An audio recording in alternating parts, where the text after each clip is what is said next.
As we were editing, I became conscious of the fact that we had far more material than we could ever use.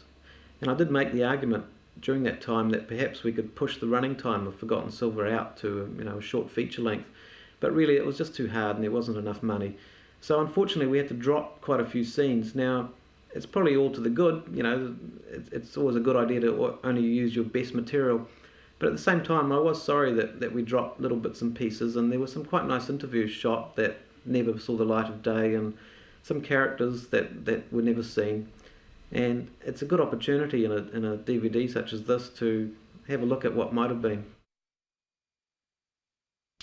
It's a great pity we haven't got any of Colin's early films, because by all accounts they were great records of domestic life on the farm and church picnics and the everyday life and the community he was living in. I mean, all we've got left is this piece of film now, which is quite sad, really. In 1902, a travelling picture showman had an accident with his wagon, seized axle and broken wheel, and Albert Drury was called in to do the repairs. Now the picture showman was very short of cash, and he offered to give goods in exchange for the work done on his wagon, and what he gave Albert Drury, Colin's uncle, was a roll of Kodak film. To Colin, it was El Dorado. It was the film that the professionals used. There wasn't very much of it, just a few minutes worth, and so he made up his mind that he would save it until he had something really dramatic. Right, please. Set.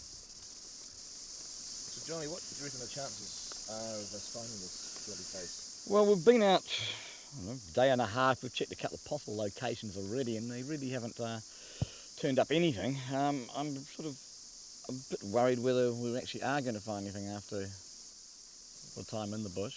And I hope we do, but it's not looking too good at the moment. And if we... Mark. Set. Well, Jim, what do you reckon our chances are of finding this city? Might be there, might not. You've seen a lot, but there's a lot to see. I don't think your chances are good. You know, about level with finding a mower. Mark. Yeah, I will hold it too. Yeah, that's... Okay, mate. Yep, set. So how did you guys come across this story? Well, I mean, if you look at the history books and various film references, there are vague mentions of Colin Mackenzie, but then he's kind of lost in amongst a group of other pioneer filmmakers.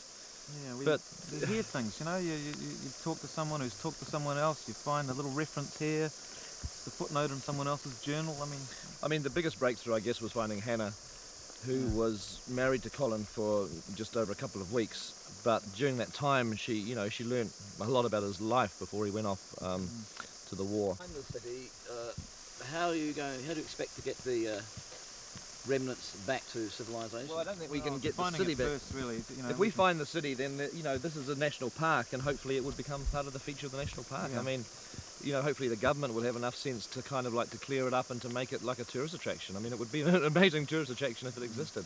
Could cut a road into it, or it would just become a feature. I mean, we great. want to find something there, just kind of proof that really that he existed. That we want to find things like the sets. He might have stored film. Well, the more I think about it, Hannah talked about that, didn't she? Yeah. And Well, the yeah. Crypt thing. She thinks that he might have left some film under there. Well, It might be in one yeah. piece, I mean, our biggest hope is that somewhere up here we're going to find some remains of the city, because Salome is a project that you hear references of. It's very little has ever been written about it, and no footage survives. There's like 12 or 15 stills, and now if we can actually find physical evidence that this thing existed, then this is a remarkable achievement. I mean, for somebody, this guy so long. I mean, we just want to sort of see something real. I mean, for somebody to build a city up here, like by himself, during the First World War, when everybody else was off fighting, this guy was building a biblical city. I mean, it's incredible. So what do you think the chances are of finding the vines grow. Well, we're still optimistic. I mean, we've got photographic reference from some stills that we have of Salome. You can see like the skyline, the hill line, and we're looking out just hoping that we're going to get a match, which is a bit of a long shot because all the hills look the same around here. It's a lot of wet. We've got to do this. I mean, we've been chasing this guy, what, 2 years now? Yeah. Just on and on. And I mean, now, the biggest hope is that he built this thing out of some materials like plaster or concrete or something, so that there's some remains. And we'll just keep on plugging. We've only got another day or two that we can go, and then we'll just have to come back next year, I guess, if we don't find it in this strip. And the problem is too that nobody actually is alive. Well, we haven't found anybody who's still alive who worked on this film. I mean, they would be in their 90s, well into their 90s now, and I mean, it is possible they'd be alive, but we certainly haven't found them. So we're into a situation where we're going on memories of children of people that worked on the film, and they obviously don't know the exact location of this place, and so we are kind of just going for it and hoping for the best, I guess.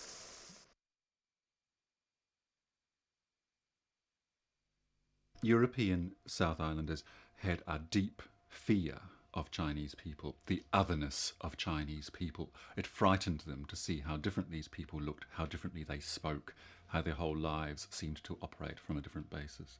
So it wasn't just that they were in competition, they actually confronted the Chinese as aliens from another world.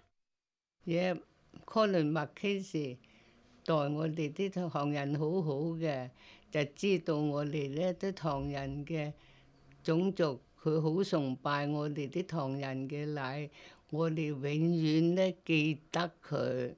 Well, Colin Mackenzie was hoping, of course, for great commercial success with this innovative idea of a talking picture. It didn't happen. It could only play in one cinema because they had to build the theater around the sound equipment. It was so cumbersome. But then in later years, as sound equipment became portable, people would take it like a road show from village to village, and I'm told it's still being played that way throughout the remotest, farthest reaches of China. Colin Mackenzie hadn't gone to Spain to fight, but in a sense he was fighting, not for any political or religious ideology, but for something more profound. He discovered a passion greater than filmmaking. It was an idea, a concept of freedom and democracy. Fascism represented the crushing of artistic expression. Colin tried to use film to promote and protect the most fundamental of principles, the respect of human life and dignity. Millions of people around the world saw his work. Not one of them knew his name, but all were touched by the images he captured.